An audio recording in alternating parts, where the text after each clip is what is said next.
Question number 39 on the writing and language portion of College Board's Test 5. In these and other cases, exposure from reporters has served as an important blockade to or scolding of malfeasance. So what does malfeasance mean? Malfeasance means wrongdoing. So it means when someone did something wrong or unethical, or, that's malfeasance. That's something that they did that was bad. So in these and other cases, in the Abu Ghraib example, in the Watergate scandal example, in these and other cases, exposure from reporters or investigative reporters has served as an important blockade to. A blockade is like a naval blockade. A naval blockade to a port means that ships are surrounding the port so nothing gets in or out. Is this a complete blockade or like a road blockade? It means the road is blocked. This is not a blockade to malfeasance. This is not the thing that's stopping things from happening. What does it do? It's helping keep those in power accountable. It's not completely getting rid of all the problems in society. It's not completely getting rid of corruption and illegal wrongdoing and things like that. So, and then notice the word choice here. Blockade might be pretty extreme, but now we're talking about scolding. A scolding is like, I don't even know, it's like you steal a cookie after dinner or before dinner and your mom yells at you. Bad, don't do that, scold, right? I don't know, you do something in school and you get yelled at by your teacher. That's a scolding. It's like, you shouldn't have done that. Are we making this now that these insane examples of like presidential misconduct or even torture it's like a scolding? It's like, now don't do that ever again. And meanwhile, we're using it in conjunction with blockade, the fact that this is a blockade to malfeasance. This is a blockade or a complete block against all things bad. It's weird. I'm just going to say it's weird. So what about B? In these and other cases, exposure from reporters has served as an important interference to or condemnation of malfeasance. So condemnation in this case means like we are condemning this. When you condemn malfeasance, it means that you're saying like we think that these illegal bad things are wrong. That's what it means when you condemn. So maybe like I don't know, Nancy Reagan condemns drug use. They're saying it's not good. Don't do it. Just say no. So, but here's the problem with this one: interference. Exposure from reporters has served as an important interference to malfeasance. It's almost like this is like a hurdle or like a stumbling block that bad people need to get around. It's like, yeah, we have to get around this investigative reporting thing, but it's just the cost of doing business. It's like an interference. I almost think of that as being an annoyance in this case, which makes no sense. In these and other cases, exposure from reporters has served as an important interference to malfeasance. The only purpose of investigative reporting is like, we're going to put a little, we're going to, I don't know, derail momentarily the evil doing. That's like the purpose.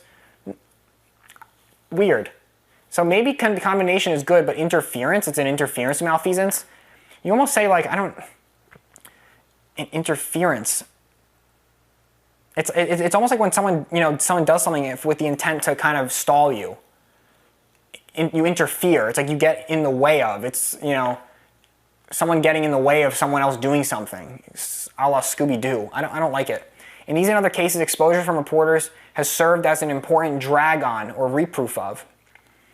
Okay, is this a drag-on? Drag-on is the exact same problem I have with interference. Not only is the language informal, a drag-on, it's like, yeah, man, it's really dragging us down, This whole investigative journalism thing is really, taking the wind out of our sails. It's momentarily annoying, and it's a real drag on, malfeasance. What? I don't even know what that means. Reproof means condemnation. I don't understand how that makes any sense. What about D? In these and other cases, exposure from reporters has served as an important deterrent. Deterrent means that it prevents it from happening. Or rebuke to. Rebuke means that it's a condemnation. So I like on how deterrent means that it's not necessarily blocking it completely, right? Like A is saying. And again, the scolding part's like weird. That's too informal. Condemnation I like. Rebuke I also like. Rebuke is the same as condemnation. You almost say it's like, this is wrong. This is bad. But now what's the difference between deterrent and drag on or interference and things like that? A deterrent is it prevents someone from doing something. So maybe a person might think of doing something, but then they look at all the times, or they look at a certain investigative report that shows what happens when you do something bad. And then that's a deterrent. You're like, oh, maybe I shouldn't do that. I don't know, like a deterrent, again, prevents you from doing something. So in these and other cases, exposure has served as an important deterrent to malfeasance. And realize the preposition to in this case is implied for both deterrent to and rebuke to, whereas the other ones are all idiomatically different, on and of, to and of. That's not an issue here for the prepositions. But realize it's a deterrent. It helps keep those in powers accountable. It's a thing that prevents people from doing something because they look at it as an example and say like, oh, I don't want to end up like those guys. The answer is going to be D. This is also a really hard question. But I don't, A is wrong. Blockade and scolding, we talked about that. B, interference, I think is a little bit, there's like an interference in baseball.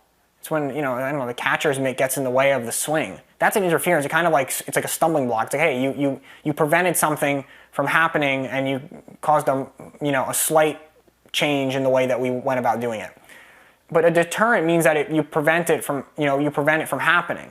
So these cases serves as deterrents to malfeasance. It prevents it from happening. People look to it as an example, and it, as a result, causes the numbers of those things to go down. Because people realize they don't want to fall into that same trap, or they don't want to see what happens when you do XYZ illegal thing. And then rebuke to, they're saying it's wrong. This is also at the same time upholding the fact that as a society or as a journalistic community, people are saying that something is wrong. The least bad answer in 39 is going to be D. This is a hard one.